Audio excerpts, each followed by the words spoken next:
अगर आपको ये लगता है कि ये जंग खत्म हो रही है, ये मुज़ाकरात हो रहे हैं, तो आप बहुत बड़ी गलतफहमी में जी रहे हैं। जंग अब जो शुरू होने वाली है वो पहले से बड़ी भयानक होगी। अब जरा सुनिए हुआ क्या है। आज ईरान के न्यूक्लियर पावर प्लांट पर अमेरिका का एयरक्राफ्ट आया और उसको मार गिराया। इन्होंने कहा होस्टाइल एयरक्राफ्ट था। अब अभी तक ये नहीं पता चल सका कि ईरान के डिफेंस सिस्टम ने बॉम्बर मारा है, जहाज गिराया है, ड्रोन गिराया। उन्होंने फिलहाल होस्टाइल एयरक्राफ्ट का जिक्र किया। अब सूरत हाल जरा यहां से आप अंदाजा कर लें कि ईद पर अमेरिका ने अटैक किया कुवैत से, और अमेरिका ने जब अटैक किया ईरान पर, ईरान ने उसको तबाह किया और फिर उन्होंने कुवैत पर अटैक किया। ये सूरत हाल है। और जंग का मामला ये है कि ये कह रहे हैं कि जी मुज़ाकरात, इन्होंने तेल की कीमत गिरानी थी, वो गिर गई। इन्होंने गोल्ड की कीमत ऊपर चली गई। और उसके बाद हालत ये हुई है कि जो सबसे बड़ी डेवलपमेंट अब होने जा रही है कि अभी अमेरिका ने अपने ड्रोन्स, छोटी छोटी चीजें, ये झड़पें, आप इसको कहें जैसे पाकिस्तान इंडिया की झड़पें होती हैं, आप इसको झड़पे गए क्योंकि बड़ा अटैक करने से पहले ये सिर्फ उनके डिफेंस सिस्टम का बिहेवियर चेक कर रहे थे। और अब आप अंदाजा कर लें कि ये जंग लोग समझ रहे जी खत्म हो गई, वो जी पॉज आ गया, वो जी ये नहीं चाहते। ये इतनी भयानक जंग होने वाली है कि जिसका आप तसव्वुर नहीं कर सकते। अब रही बात पॉइंट्स की, आप यहां से अंदाजा करें कि ओमान को अब डोनाल्ड ट्रंप उड़ाने के लिए जा रहा है। ये पहला मौका है कि अमेरिका किसी उस मुल्क को उड़ाने की धमकी दे रहा है जहां अमेरिका के अड्डे हैं। आपको पता है कि ओमान के साथ अब इनकी लड़ाई शुरू होने वाली है और पॉसिबिलिटी है कि ईरान ओमान को बचाने के लिए आए, जैसे वो लेबनान के लिए। उसकी रीजन क्या है? देखिए, अमेरिका के फौजी अड्डे हैं ओमान में भी। ओमान ने कहा पहले दिन से अमेरिका को कि हमने किसी सूरत आपको अड्डे इस्तेमाल नहीं करने देने, जो मर्जी हो जाए, आपने हमारे मुल्क से ईरान पर अटैक नहीं करना, वो हमारे इत्तेहादी हैं, हम नहीं करेंगे। अब पिछले 3 दिन में हुआ क्या है कि सुल्तान ऑफ ओमान ने ऑर्डर जारी किया कि ईरान के साथ ट्रेड को आसमान पर ले जाए, तिजारत करें इनके साथ। ओमान और ईरान असल में ये 2 मुल्क हैं जो अब नाए हॉर्मस को सेटल करने जा रहे, क्योंकि 70% इलाका जो है वो ईरान का है, स्टेट ऑफ हॉर्मस का, और 30% है ओमान का। तो ओमान और ईरान के दरमियान मामला हो गए फाइनलाइज, और उन्होंने मना कर दिया है कि हमने अमेरिका को अड्डे किसी से, और ये वाहिद मुल्क है ओमान जहां से अमेरिका को अड्डे इस्तेमाल नहीं करने दिए गए, कोई जहाज तक नहीं उड़ा। उसके बावजूद अटैक होता है, जब जंग छिड़ती है तो ओमान पर अटैक होता है। तो ओमान को ईरान ने कहा हमने अटैक नहीं किया, ये अटैक अमेरिका और इसराइल ने आप पर किया है, नाम हमारा लगाया है ताकि आप भी जंग में कूदे। उस वक्त आपको पता है मुज़ाकरात में जारी थी। अब ट्रंप ने कहा है कि मैं ओमान को उड़ा दूंगा, मैंने इसको नहीं छोड़ना, मैं ओमान को उड़ा दूंगा अगर इसने अपनाए हॉर्मस में ईरान के साथ कोई सेटलमेंट की। यानी जहां अमेरिका का अड्डा है उसी मुल्क को अमेरिका उड़ाने जा रहा है। तो आप अंदाजा कर लें फिर क्या सूरत हाल है। ये किसको उड़ाने जा रहे हैं? ये सऊदी अरब को भी धमकी दे रहे हैं, ये कतर को भी धमकी दे रहे हैं, ये ओमान को भी धमकी दे रहे हैं, ये पाकिस्तान को भी धमकी दे रहे हैं। और इन्होंने अब नहीं छोड़ना।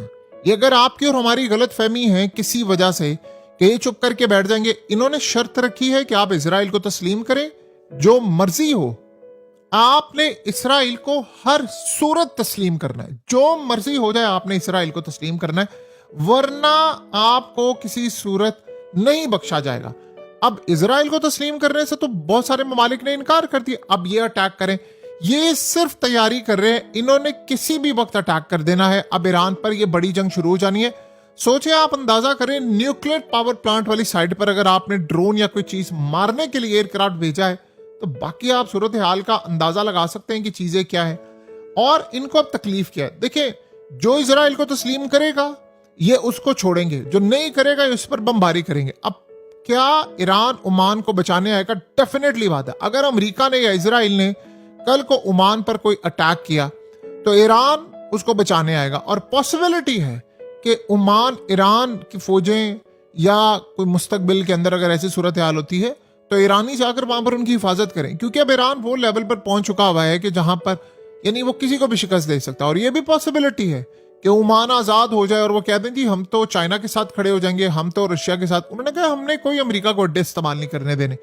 अब आप यहां से अंदाजा कर लें कि जंग की नौयत, जंग का लेवल क्या हो चुका हुआ है कि ये सूरत हाल है। देखिए, ओमान बाकी सारे ममालिक कह रहे थे कि हमने इस्तेमाल नहीं करने दिए। ईरान ने कहा सबने अड्डे दिए हैं, लेकिन ओमान ने नहीं इस्तेमाल करने दिए। उन्होंने कहा जिन्होंने अड्डे नहीं देने होते वो इस तरह स्टैंड करते हैं जैसे ओमान ने किया है कि हम किसी सूरत आपको अड्डे इस्तेमाल नहीं करने देंगे, चाहे जो मर्जी हो जाए, चाहे जो मर्जी हो जाए, हम आपको अड्डे इस्तेमाल नहीं करने देंगे। सो ईरान ने अब सबसे बड़ी सूरत हाल ये है कि उन्होंने, देखिए ट्रंप इस पूरे खेल में क्या कर रहा है, ईरान जो काम कर रहा है ये पीछे से अपनी स्टॉक मार्केट को आगे बढ़ा रहे हैं। अब वोट सर पर खड़े हुए हैं मिड टर्म इलेक्शन के, तो उससे पहले ये जी हम फलाना ऐसे कर लेंगे, हम बातचीत कर लेंगे।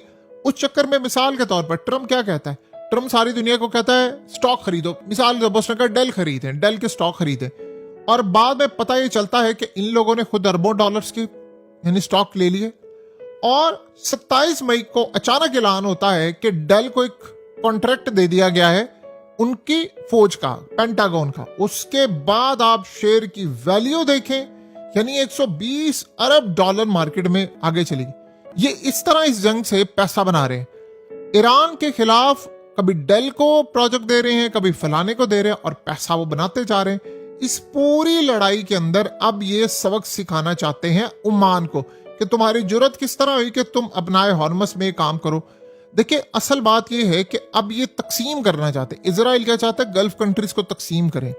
देखिए गल्फ कंट्रीज के अंदर सऊदी अरब नहीं तस्लीम कर रहा, कतर भी नहीं कर रहा, जो मर्जी हो जाए वो नहीं कर रहे। ओमान की सूरत हाल आप सबके सामने है कि उन लोगों ने किसी तरह अमेरिका का साथ देने से इनकार किया। उन्होंने कहा जी हमारे अड्डे तो, अब क्लियरली आप ये समझ रहे हैं कि वो लड़ाई में उतरे हैं। तो ईरान को कल को अगर इन्होंने अटैक किया ओमान पर, ये कर सकते हैं। जो कतर में कर सकते हैं अटैक इजराइल, क्या वो ओमान में नहीं कर सकते? करेंगे। अब एक बात आप ज़हन में रख लें कि इस पूरे खत्ते में जब तक तो अमेरिका है तब तक तो खैर नहीं है किसी की। उसकी रीजन क्या है? अब मिसाल के तौर पर अगर कल को अमेरिका के सारे अड्डे यहां से खत्म हो जाते हैं तो ये सारे ममालिक की हिफाजत या ईरान करता है या फिर उसके बाद अमेरिका के खिलाफ कोई इकदामात ये सारे करते हैं। चाइना सपोर्ट करता है, रशिया करता है। क्या होगा फिर? क्या होगा? क्या किसी को अंदाजा नहीं है इस बात का। ये सब के सब तबाही की तरफ जा रहे हैं, बहुत बड़ी तबाही की तरफ जा रहे हैं। इतनी तबाही की तरफ जा रहे हैं कि जिसका तसव्वुर भी नहीं किया जा सकता। ये सब के सब बर्बाद होने के लिए जा रहे हैं। फिर उसके बाद ये प्रोटेक्शन करेंगे। अमेरिका को यहां से निकालना पड़ेगा, वरना सारे ममालिक, जब तक अमेरिका इस खत्ते में है तब तक तबाही है। इसराइल नहीं पीछे हटेगा। अगर आप और हम समझ रहे हैं कि वो पीछे हट जाएंगे। अब ये जो मुज़ाकरात हो रहे हैं जी, वो उसमें क्या कह रहे हैं जी, डील तो तैयार है लेकिन ट्रंप नहीं मान रहा, वो मान जाए तो दस्तखत कर देंगे। असल में ईरान ने जो डील के लिए 14 पॉइंट दिए थे, ईरान उसमें से पीछे हटा ही नहीं है। अमेरिका 12 पर तो राजी है और 2 पर रुक गया है इजराइल की वजह से। और वो क्या है? वो 2 पॉइंट्स हैं। एक तो मेन खास तौर पर ये जिस तरह अपनाए हॉर्मस है, और एक न्यूक्लियर है, और वो डील कोई भी नहीं हो पा रही। ये जो आपको लग रहा है ईरान अभी तक किसी एक पॉइंट से पीछे हटा ही नहीं है, असल बात ये है। बाकी सूरत हाल आप सबके सामने है। यानी असल मसला यहां पर यह हुआ है कि अमेरिका इस लड़ाई के अंदर जिस लेवल पर उतरा हुआ है उसके पास कोई चीज बाकी है ही नहीं। यानी अमेरिका ने 3 दिन में 2 बार ईरान पर हमले किए और ईरान ने जवाब दिया। बाकी आप देख लें सूरत हाल क्या है। आज फिर इन्होंने अटैक किया है। सो अब अमेरिका पर अटैक लाजिम होना है और इन्हीं अड्डों पर होना है। बहुत सारे लोग कंप्लेन कर रहे थे, गल्फ कंट्रीज ये कहती हैं कि देखें जी अटैक हम पर हो जाता है। ईरान ने उनको कहा है कि तुम एक काम सिंपल, क्या अमेरिका से उड़कर जहाज आते हैं उनके? कहां से उड़ते हैं? अमेरिका ने तो ताइवान को यहां तक कह दिया था कि भाई चाइना तकरीबन 100 किलोमीटर दूर है तुमसे और हम हैं कम अज कम भी 15 से 16 हजार किलोमीटर दूर है तुमसे। तो जब कभी लड़ाई होगी तो वो हमसे पहले पहुंचेगा। तो तुम्हें खुद अंदाजा करना है। तो यही सूरत हाल, अगर ईरान से लड़ाई हो और अड्डे ना हो अमेरिका के यहाँ पर, तो देखते हैं अमेरिका कैसे आता है लड़ने के लिए। असल मसला अमेरिका के अड्डे हैं, वो फसाद की जड़ है। जब तक ये अड्डे खत्म नहीं होंगे अमेरिका के, आपको दुनिया में सुकून नहीं नजर आएगा।